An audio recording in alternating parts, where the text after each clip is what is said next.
Try these festive holiday treats you can feel good about.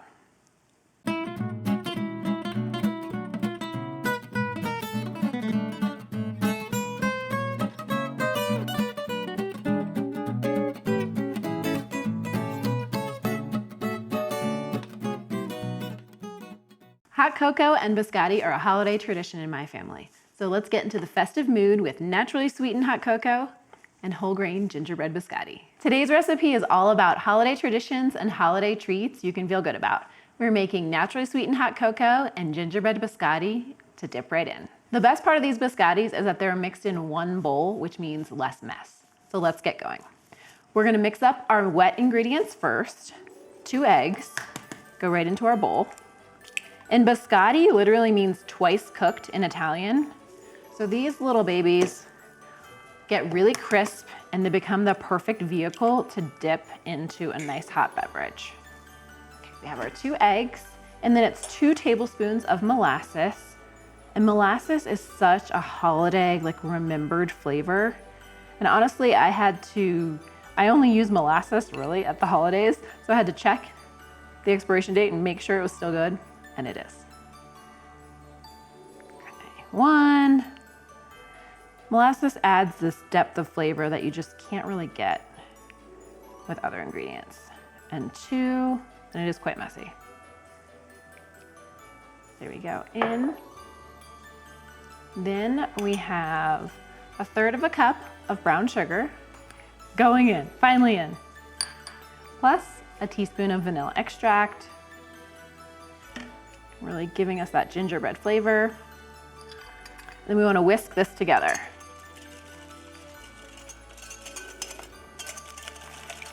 And you're going to whisk until it looks like a deep caramel color. And what that means is that, you can smell the molasses and the brown sugar together. It already smells like gingerbread. The deep caramel color tells us that all the ingredients are incorporated. The sugar is incorporated into the eggs, into the molasses. Oh yeah. Now we'll add our dry ingredients. So we have 1 cup of oat flour, and then 1 cup of whole wheat flour. And this combination gives us nice fiber in the recipe, and it gives a little texture to our biscotti as well. So 1 cup oat, 1 cup wheat.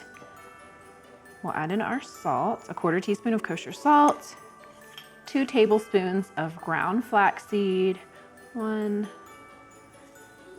2, and we want to use a spatula to mix all this together. And again, it's 1 bowl, baby. And then our spices.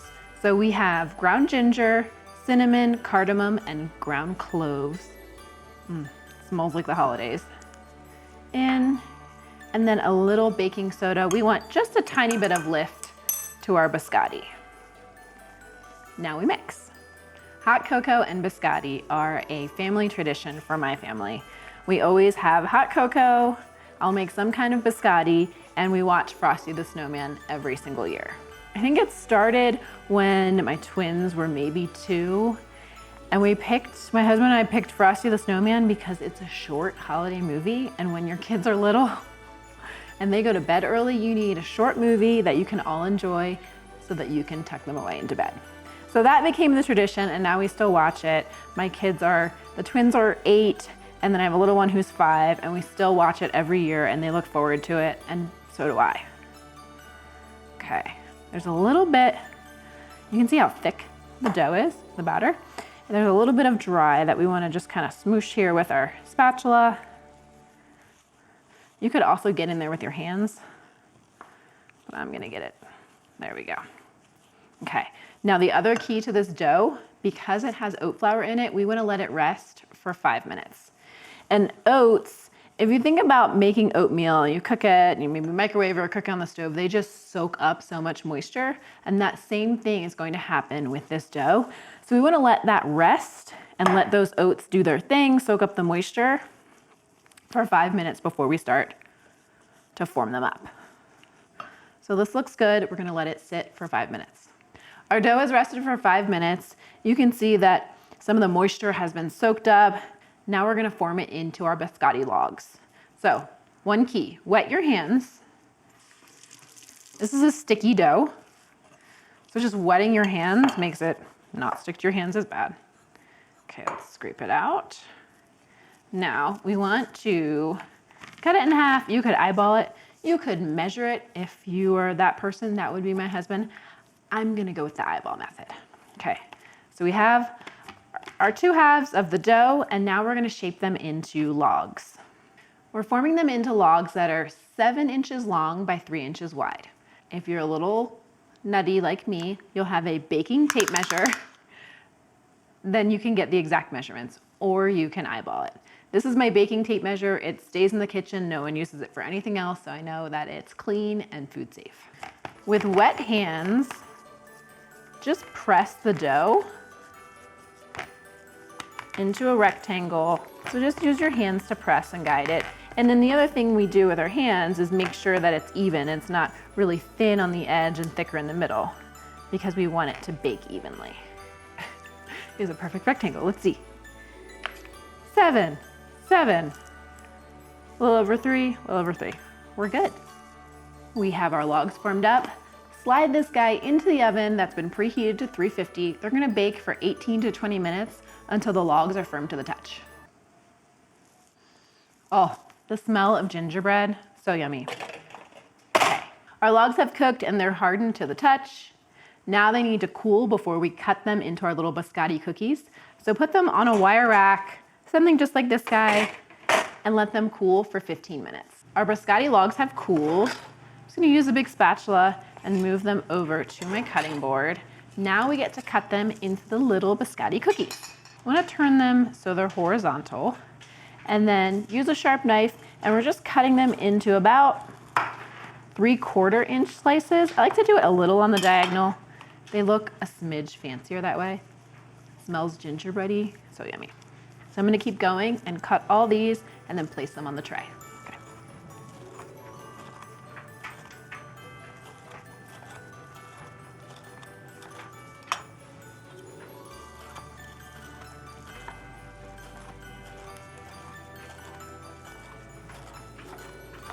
All our biscotti are sliced, and we can see the flecks of a little bit of oats in here. They're gonna be hearty, crispy, and gingerbready delicious.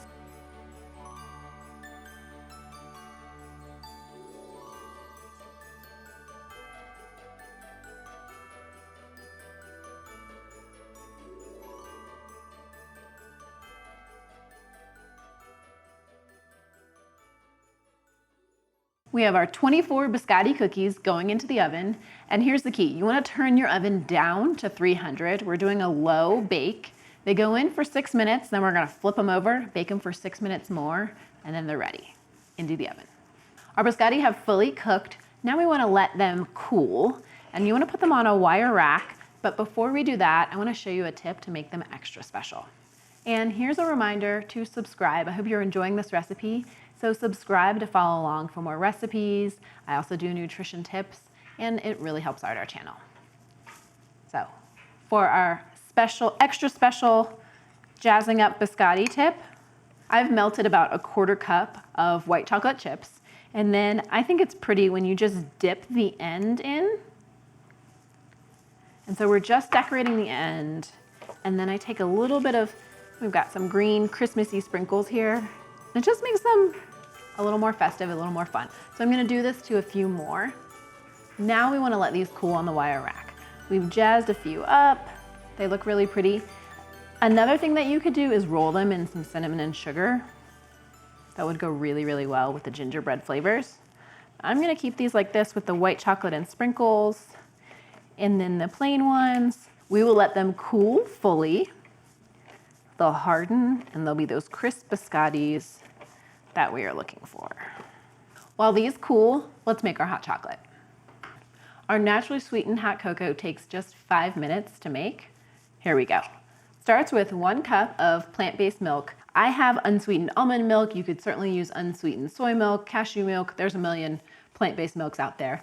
So this cocoa is it's made with plant-based milk. It's sweetened with dates, it's sweetened with honey, and it's easier on our stomach and our digestive system compared to those really super indulgent, really thick hot cocos. We're gonna microwave it for 1 to 2 minutes, depending on your microwave. I'm gonna put mine in for 1.5 minutes. You can see the steam coming off of our milk. It is warmed up, goes right into the blender. And now you'll see just how fast this recipe is. 1 cup of our milk, then 2 dates. We're making a single serving here. So it's a cup of milk, 2 dates. And even though it says that they're pitted, I always check because I've definitely found pits in my pitted dates. This one feels good. 2 dates in. Then we need cocoa. It is hot cocoa, of course, 1 tablespoon. And everything goes in the blender. Just easy. 1 tablespoon of honey. You could also use maple syrup.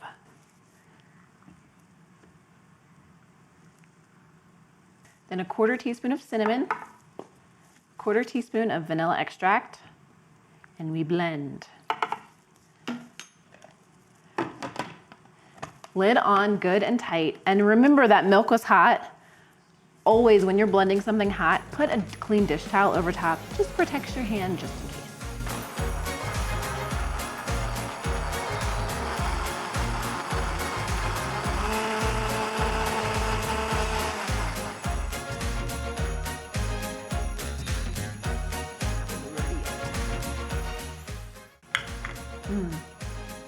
It's frothy, it's nice and smooth. Let's pour it into a mug so we can enjoy. Anyway.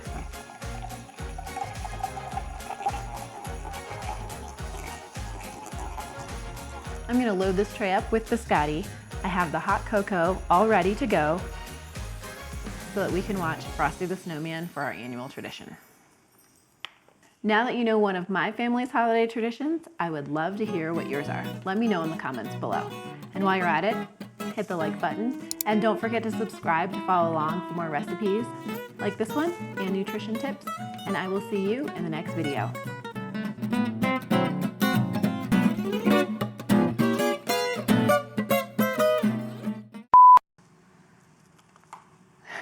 Snow.